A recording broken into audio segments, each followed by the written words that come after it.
what does it mean to be wealthy? I mean, you work so hard to earn all this money, and in its simplest form, wealth is the amount of money you have. But if you play this money game to its logical conclusion, and you buy all the houses and cars and watches you could ever want, you start to realize that the only true form of wealth is the ability to control how you spend your time. But you spend so much time trying to chase this idea of financial wealth that you miss the wealth of time that was in front of you the whole way. I read a study recently that 60% of people don't care about their jobs, and 19% of them are miserable at work. If you are miserable at work, when are you gonna wake up and realize that you are wasting 50% of your life? Back in 2013, I quit my job at BlackRock. I was making 6 figures. I had an international team. I was traveling all over Europe, and I quit that to run a gym and barely make enough money to pay my rent. At the time I was married, I had a 1-year-old, my wife wasn't working, and we lived in this small, cold apartment in the city of London. And even though we struggled for a long time, I felt wealthier at that moment than I ever had before in my life. Looking back, I never regretted it for a single second. But I'm not gonna lie to you, it was not easy. I spent months debating the pros and cons and going back and forth before I finally decided to take the leap and quit that job. And today, I want to share with you the 3 questions I had to answer before I was willing to take that step. Question number 1, do I like the person I'm becoming? You're going to work every day, you're spending time with all of these people, you're looking up to your boss and your boss's boss's boss, and you realize the more time you spend here, the more likely you are to become these people. Do you actually want to be your boss? Do you want to be your boss's boss's boss? I looked around and I thought, man, my boss was pretty good. He was a pretty good guy. I liked him. He dressed nice. He drove a nice car. He would go out with us for happy hour. But I realized I didn't want his life. And I didn't want his boss's life. And I looked around at all of the managing directors and all the people above me, and I did not want to be them. And they were all nice people. So were my coworkers. But I looked around to the left and to the right, and I realized, I don't want to be them either. I don't want to be doing this 10, 15, 20 years from now. I don't even want to be doing this 6 months from now. Another way to ask this question is, do I feel proud of myself at the end of the day? I took all of these questions and I actually wrote down the answers, and I didn't like what I saw. I wasn't proud of myself. I didn't want to be like all of these other people. And I couldn't see a future where I got better and better and better at this thing. One of the things I realized when I started writing this down is I would write down the word "at least." So you write down the question, do I feel proud of myself at the end of the day? And you say, well, at least I didn't do what Joe did, or at least I'm not a garbage man, or at least I'm not this, at least I'm not that. If you find yourself writing the word "at least," then you know you're in the wrong position and something needs to change. And one of my rules in life is if I notice that something needs to change, I start taking action on that thing immediately. So if you hate your job, then it's time to move on to question number 2. What would I rather be doing? This is where most people get stuck.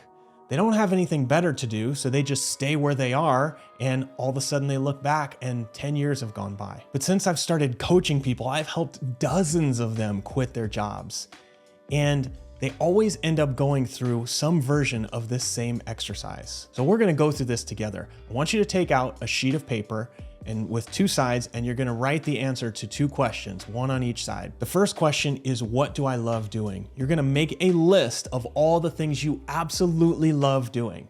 So I love playing the guitar. I love playing basketball. I love working out. I love spending time with my kids. I love writing. I love video games. Whatever you love, you're gonna write it down. I want you to write down at least 10 things, but if you can't think of 10, then try to write down 20. And so these are just anything that you love.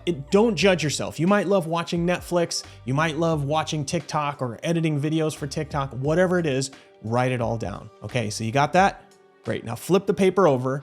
Now you're gonna write down 10 skills that you have. So these are just things that you've picked up over the years of living, and don't judge yourself for these either. Maybe when you were a kid, you helped your dad repair a car. Maybe it was that you learned how to finish a video game really quickly. Maybe you learned how to do captions for a TikTok video. Maybe you learned how to write in your English class. Maybe you learned how to build a computer at some point. So you're gonna have a list of all of your skills and a list of all of the things you love. All right, now here's where the magic happens. You are gonna circle the top 3 to 5 things on each of those lists. So just circle the ones that stand out for you. And then you are going to put them together into something that might be a marketable skill.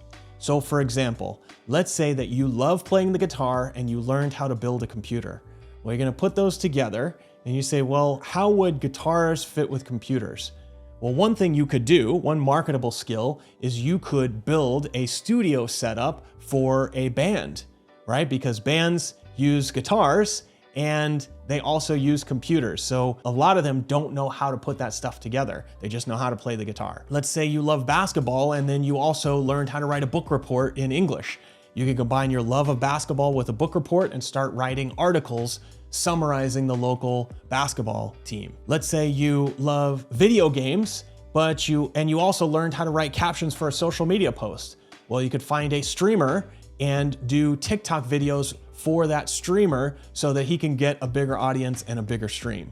These are all marketable skills. And again, don't judge yourself for them, just put them together, because there's never been a better time than right now to take something you love and turn it into income. Okay, so now you should have at least 3 marketable skills. I want you to pick one of them and start exploring. And I like to use the 10-30-100 rule.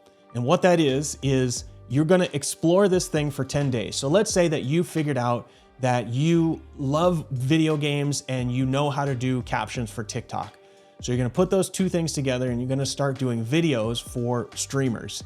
So the first 10 days you do those videos, you're gonna do 10 videos. You're gonna put those together and you are gonna send them out, and the only goal is to see if you like actually doing this. That is the 10. Then the next 30 days, you're gonna continue to do it, and your next goal is to see if you can generate some sort of results. In this case, maybe one of the streamers responds and says, hey, I like the video. Maybe one of the video goes viral, whatever it is. So if at the end of the 10 days you don't like it, then you stop doing it. If at the end of the 30 days you like it, but you're not getting any results, then you can decide, do I want to continue this and try to get results, or am I going to just cut it and move on to the next idea? If you've gotten some results and you want to go a little bit further, then you're going to spend the next 60 days and seeing how far you can take it.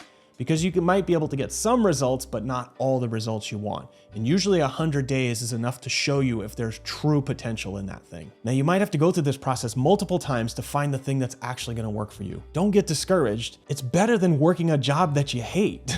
Every single person that I've talked to that's eventually quit their job always had some sort of thing on the side that they were exploring.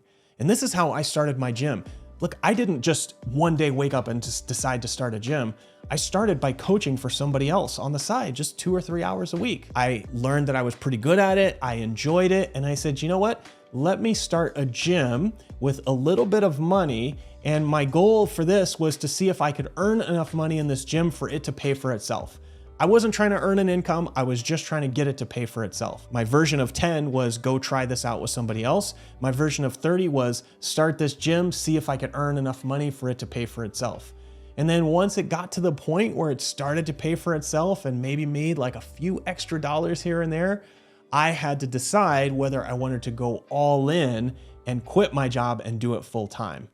And so that led me to question number 3. Can I make enough money to do this? So when I'm thinking about the question of making enough money, then you can think about it in terms of how much money do I need now and how much do I need in the future? Most people think about the future when it comes to money and they say, oh, I'll never get there, so forget about it.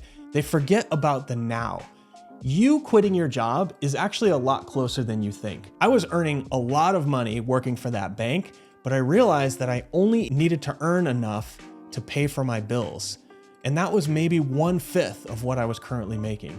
So I said, well, okay, great. Like if I could cut my expenses down to 1/5, then I could quit my job. So the question I asked myself is, what is my minimum total monthly burn?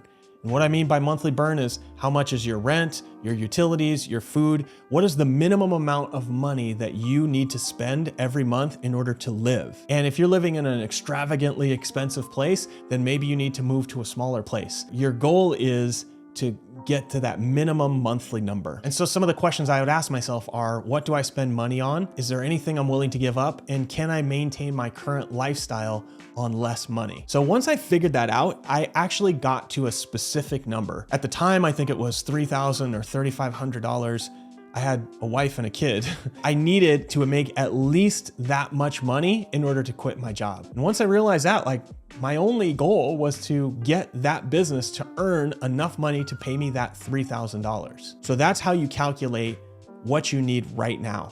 So if you're doing this business where you're making TikTok videos for streamers and your minimum monthly burn is $2,000, and maybe you charge something like $100 per video for these streamers, well, now all you need to do is sell 20 of those videos every single month and you could quit your job. And think about it like this. If you quit your job, then you could probably earn a lot more than $2,000 a month because you'd have more time to do more videos, and then your videos would get better and then you could charge more. You don't get there unless you have the time and the energy and the focus to actually make it better. So that's the first part of this, is can I make enough money now? The second part is, can I make enough money in the future? The question I ask myself is, how long would it take for me to earn the same amount of money that I earn working for BlackRock? Let's say I was earning $100,000 and I'm going to take a 80% pay cut, so I'm going down to 20,000. I don't remember the numbers, so they're not real numbers, but let's say I have 100,000, I go down to 20,000.